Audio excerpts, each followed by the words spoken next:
On this, the March 3rd, 2026 edition of What's Going On with Shipping, we are in some dire straits. I'm your host, Sal Mercogliano. Welcome to today's episode. That's right, you can't get your money for nothing, nor your chicks for free. Very politically incorrect song from the 1980s. But hey, I want my MTV, and it's no longer there. As you may guess from the title, situation in the Strait of Hormuz, the Persian Gulf, is not good. Hence, we went full Tom Selleck today on the shirt because we need to be on code red for the situation that is developing in the region. We're going to cover all of it for you and give you your recap so you can hit off into the day understanding how screwed we are regarding the Strait of Hormuz. If you're new to the channel, hey, take a moment, subscribe to the channel and hit the bell so you'll be alerted about new videos as they come out. All right, we're going to go a little bit kind of major info here on the screen as we lay everything out for you. Over here to my right, you're going to see the screen of the Strait of Hormuz. Now, I went back to February 28th because I want you to see what the strait looks like before everything hit the fan. And we're going to talk about a couple of ships that actually ran the strait last night. Yeah, we actually have ships that are transiting the Strait of Hormuz. They pulled a Leroy Jenkins through the strait and ran through it. If you don't know that reference, it's one of my favorite references of all times.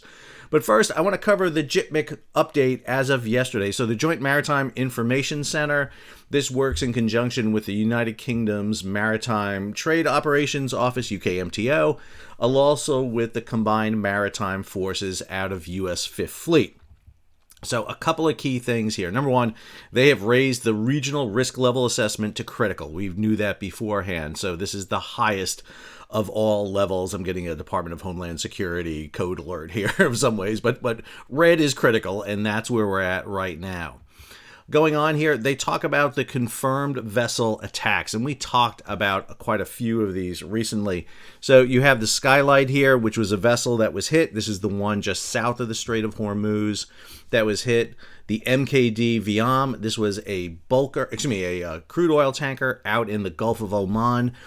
We are now getting reports. There was a report out from the war zone saying it was hit by an unmanned surface vessel, very akin to what we saw happening out in the Red Sea. So I guess the Iranians are learning from their students, the Houthi, in how to attack ships. We had a couple of minor incidences involving the Hercules Star and the Ocean Electra, and then did the whole video yesterday on the hit on Stena Imperative. It sounds like Stena Imperative wasn't so much struck by missiles, but probably by debris or shards of either interceptors or missiles blowing up overhead. But in that case, in Stena Imperative, we lost a dock worker. In the case of MKD Viam, we lost a crew member.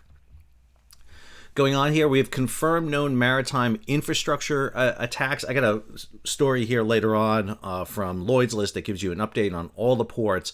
We are seeing some disruptions in and around the ports. In particularly, the Ras Tanura major oil facility in Saudi Arabia was reported closed due to attacks, and we are seeing the Iranians attacking some infrastructures in and around the area. This is a significant note. We're seeing targeting of infrastructure, and particularly the pipeline that runs across the peninsula here of the UAE. That is major because you can get oil out of the Persian Gulf via that pipeline. It's one of the reasons you see all these large ships here off Fujairah. And so if you lose that pipeline, that is a major problem for them. Port and anchorage congestion, obviously a big thing. As we see ships congregate south of the Strait of Hormuz and to the west of the Strait of Hormuz, this is going to create a problem. I have this kind of akin to what we saw with Ever Given across the Suez. When Ever Given cut off the Suez Canal, it closed the Suez Canal, literally closed it. You could not get past it. That resulted in 450 ships piling up at both ends of the canal. We're kind of getting a similar situation here. If you're looking at the video of marine traffic here, you're seeing that the strait is starting to get denuded of ships. We're seeing it slow down. You're seeing those last kind of tankers coming out at this point, and this is back on the very end of 28 February when this took place. The congestions do create some problems because they can be targeted, and you have these massive port congestions. We don't know, for example, what U.S. Central Command is doing to provide defense for these commercial tankers. We do know that as of yesterday, they were telling commercial ships, you're basically on your own. There is just not enough assets in the area to provide protection for shipping, and that is an issue we've talked about quite a bit. There are 5 U.S. flag vessels of Stena Imperative and 4 others that are in the Persian Gulf. There are U.S. flag vessels outside of it, and then there's all this other international shipping that's in and around the area. Then we have this Strait of Hormuz traffic assessment, and I'm looking forward to get the data coming up here regarding this and where the situation is with regard to the amount of ships going through. So when we look at this data right here, I'm going to get a little bit close to you, I apologize here, but what we see here is 55 ships heading eastbound out of the Strait of Hormuz on 28 February, 43 on 28 February, so we got roughly about 100 ships coming out, and that drops down to 18 ships on 1 March, and it'll drop more. Now, we're still getting some ships going through, let's be clear. We are definitely seeing ships heading through. Some are squawking their AIS, but some are going dark. For example, the tanker Pola, a large 150,000 ton tanker, ran the strait last night inbound into the Persian Gulf. We're also seeing a shift down in the el-Mandeb. Cheers to everybody. And we're going to talk more about that. This type of data, quantitative data like this, is what we need to be looking at. And JITMIC is looking at not just AIS, but they're looking at actual vessel transits through the region. The other thing we're getting is a lot of global navigation system and global positioning system interference.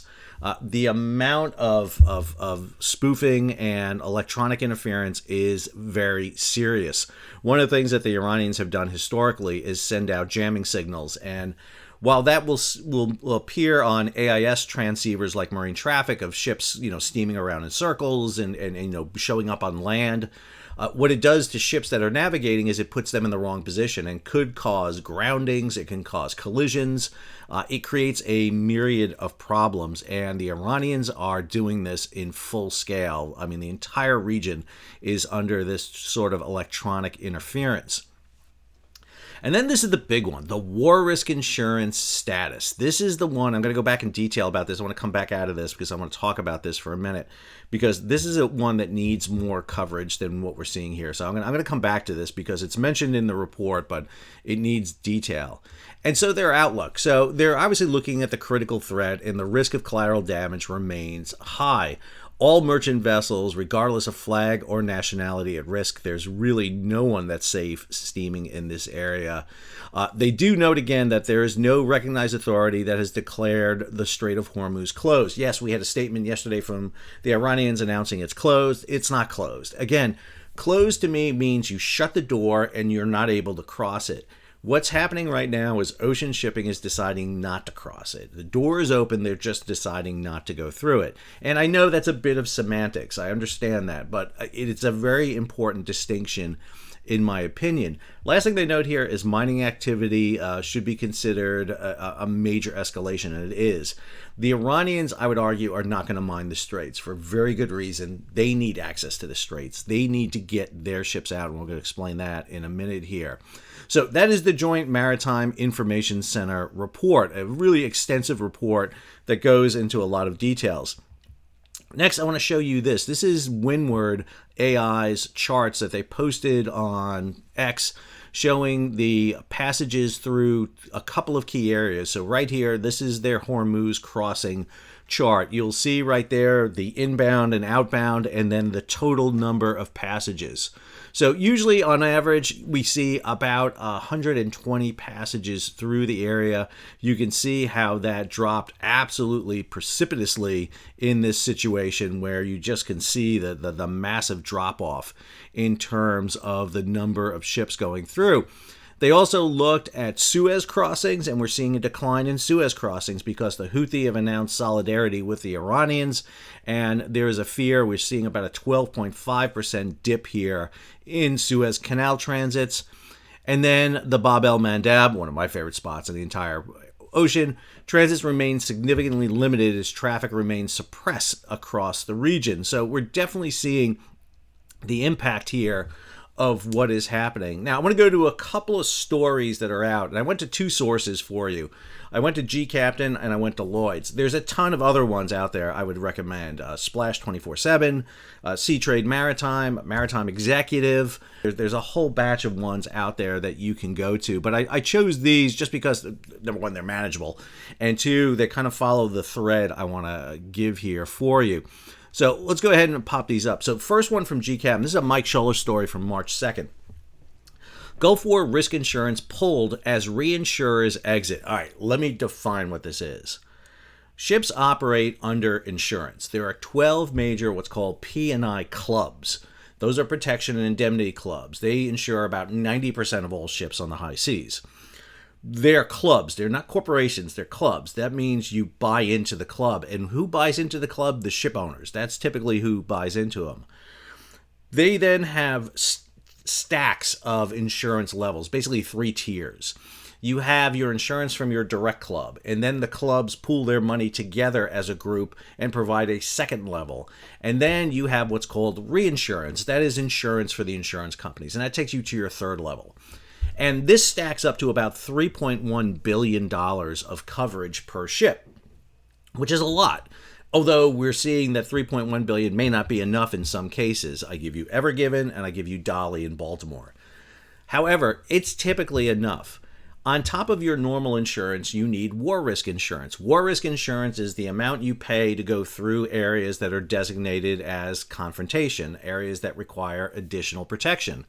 So the standard war risk insurance to sail through the Strait of Hormuz up until the other day was about 0.2%. So you paid 0.2% the value of your vessel. If you have a $100 million vessel, for example, you pay 0.02%. That's $200,000 you paid, which is kind of manageable.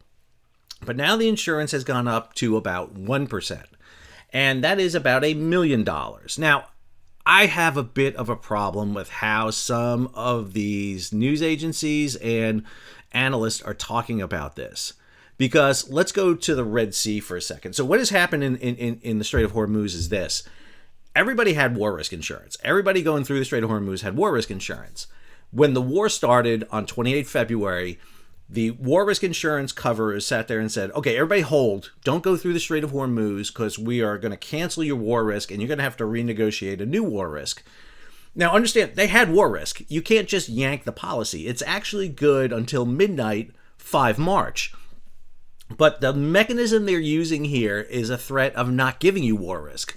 What they're saying is if you run through the Strait, right now, under the old war risk, we're not going to give you new war risk. So that if you enter the Strait of Hormuz and you're in the Persian Gulf as of 5 March, you're not going to get war risk. Or if you run out and you're out by 5 March, like, oh, screw it, I'm gone. I'm going to run through and I'm going to be gone. You're not going to get war risk to come back in. Or we're not going to give you war risk at all. So they are leveraging this. Now, some people are saying, well, they don't want to pay the huge amount, $1 million. Sal, that's a lot of money. Screw it. It's not a lot of money. Not in shipping. They're just going to pass it on to the consumer. They're not going to pay for this. It gets passed on.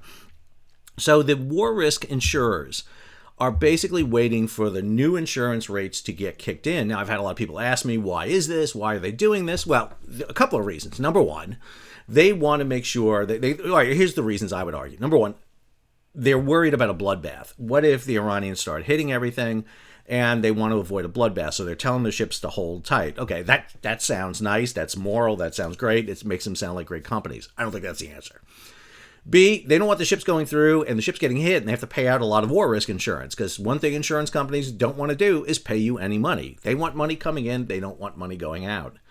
And then there's the third answer, which I think is the right one. They want to make a buttload of money and swim in it like Scrooge McDuck. That's what they want. And I think that's the element that's at play here. There is no alternative to go through. When the Red Sea happened, you got all of a sudden that war risk jumped up to 1%. And so, hey, I'm paying $1 million.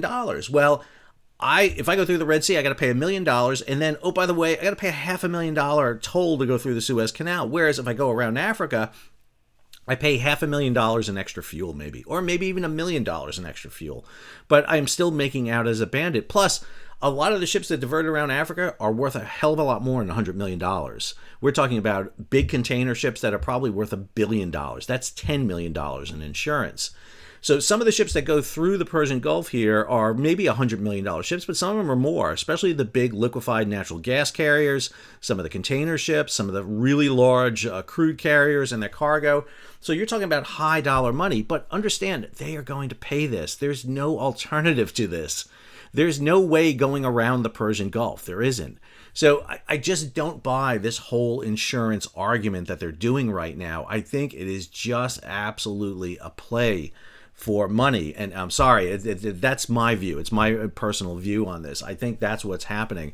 And I think what we're starting to see is those few ships that are running through right now are setting the trend for what we're going to see. We get this story also by Mike Scholler. Shipping industry demands protection for maritime workers on front line of Middle East conflict. So one of the things that we saw is these entire areas all the way out to Cyprus in the Mediterranean, all the way through this entire area down into the Indian Ocean and, of course, the Red Sea has been labeled a high-risk area, meaning that the crews on board should be getting paid danger pay. And so war risk insurance is going to be paid for the ships, but you're also going to have to pay these crews the additional money to sail through the area, which I think is a bit justified.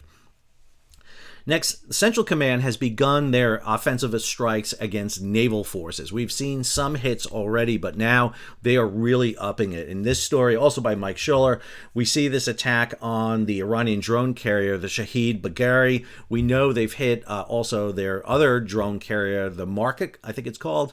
And so they're absolutely targeting the Iranian Navy. They're putting the Iranian Navy on the bottom. That's what they're doing. Something they did back in 1988 in Operation Praying Mantis. We're doing it again here now.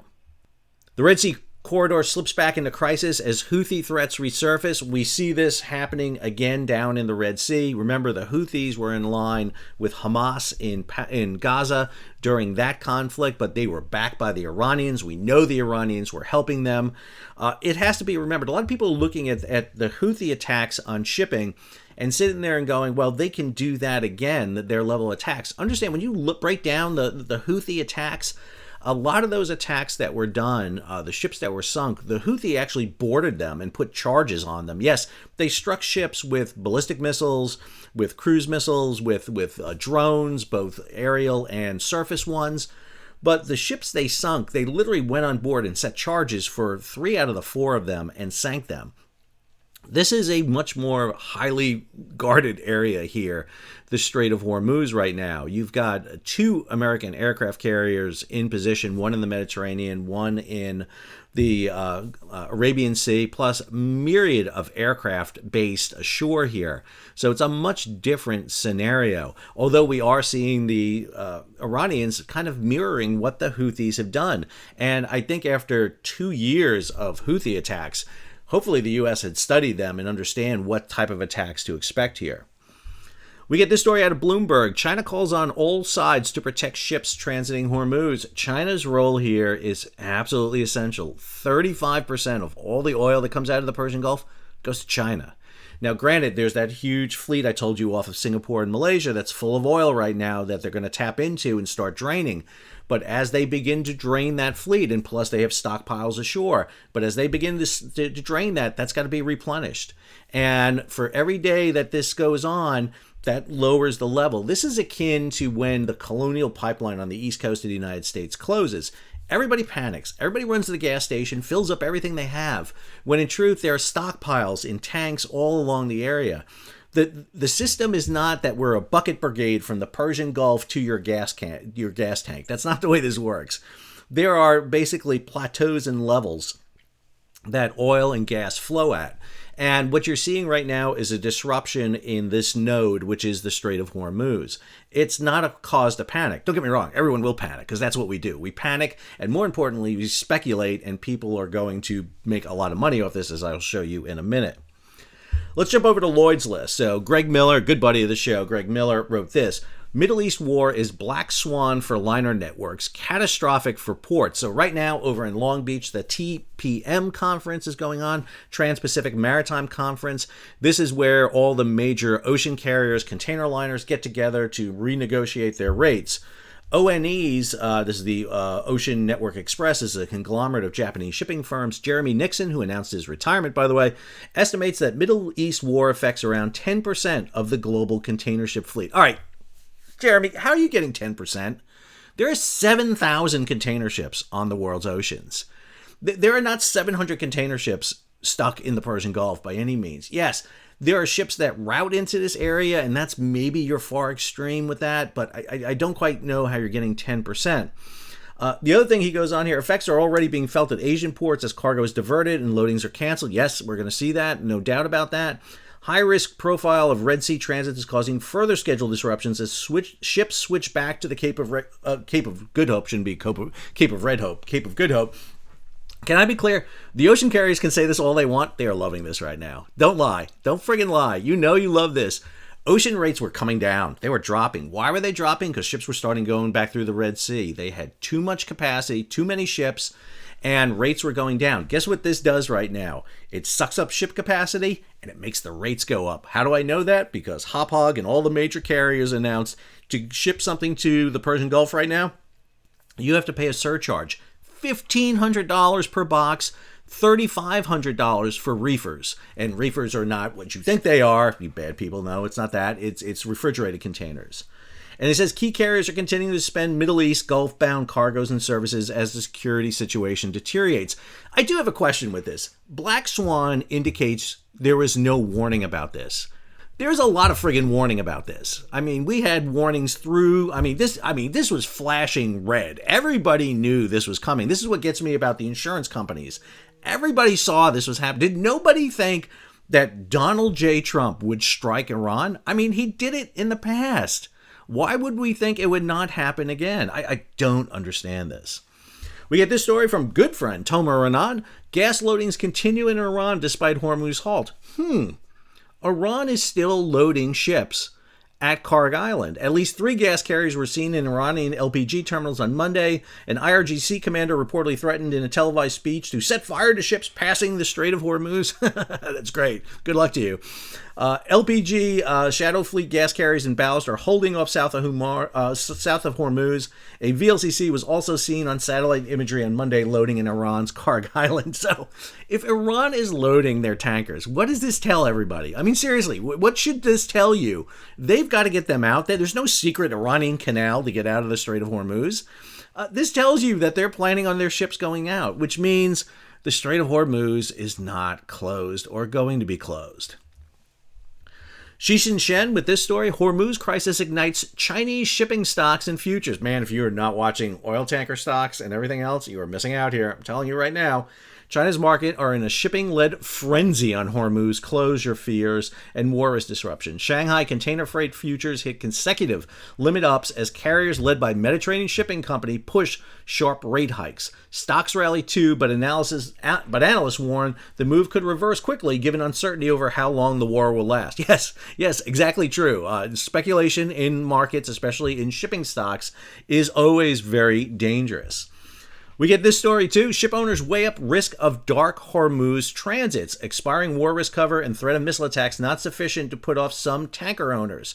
Hormuz transits without AIS remain extreme possibility. As I mentioned to you before, the Pola was on the east side of the Strait of Hormuz. It's on the west side of the Strait of Hormuz. How did that happen? It ran it at night and ran it through with its AIS off. I caught it heading in, and it's on the other side. And there's probably other tankers that are doing that. Again, Leroy Jenkins. They just charged right through and went. And that leads us to the last point here. VLCCs will be fixing at $500,000 a day, predicts Stealth Gas Chief Harry Vassis. Come over here to another story by Greg Miller. Crude tanker rates in uncharted territory. The VLCC index tops $420,000. So a lot of oil tankers are owned by companies and they lease them to companies to carry oil. So you pay a charter rate. How much do I rent? It's like going to renting a car. What's my daily rate? The daily rate to rent a VLCC a couple of months ago was $50,000 a day. It is now $420,000 a day. That's a pretty good markup. The cost for the tanker hasn't changed. The cost to build it, that's paid, that's sunk. Crew cost fixed. Fuel cost, that variables every now and then, but not too much. War risk, that's a variable right now. But if you own a VLCC and you're chartering it, it's a huge amount of money. Why is that? It has to do with the fact that the pool of tankers out there has shrunk tremendously. Why has it shrunk? Dark fleet. all those sanctioned tankers. All the tankers sanctioned by the US, the UK, the G7, the EU have caused this to happen. And what are we seeing? The global average VLCC index reached 280,941 per day, highest level since 2008. The Baltic Exchange Mideast Gulf to China index assessed at 423,736. The Mideast Gulf to Med Suez Max index more than tripled over the weekend to 267,579. So what we're seeing here is a massive spike in the impact out there in the ports. I'm also going to include a story from Lloyd's on their Middle East port operational update for Tuesday, March 3rd. They break down all the ports in each of the countries around there. It's a good read. Lloyd's has made a lot of this available under open source for you to read. So I'll have links to all these stories on it. We will keep you up to date. I'm doing an end of the day kind of 1 minute post where I'll show you on marine traffic, what traffic has gone through, and highlight any ships that have gone through. I'll have a link up here above so you can go catch that and take a look at that. But what we're going to be doing is continually providing you what information we have regarding this. I hope you found this information useful, and if you did, hey, take a moment, subscribe to the channel, and hit the bell so you'll be alerted about new videos as they come out. Leave a comment, share it across social media, and if you can, support the page. How do you do that? Give it a big thumbs up, or you can hit that super thanks down below and contribute to the page, because I'm looking to charter a VLCC, and I am a little short on money because I planned on, paying $50,000 a day, not $500,000 a day. So, for me to get my VLCC at what's going on with shipping, we're going to need a little bit of help there from our viewers. Or you can head over to Patreon and become a monthly and yearly subscriber. Until our next episode, or until the ship hits the fan again in the Strait of Hormuz, which can happen any moment now. The Sal, signing off.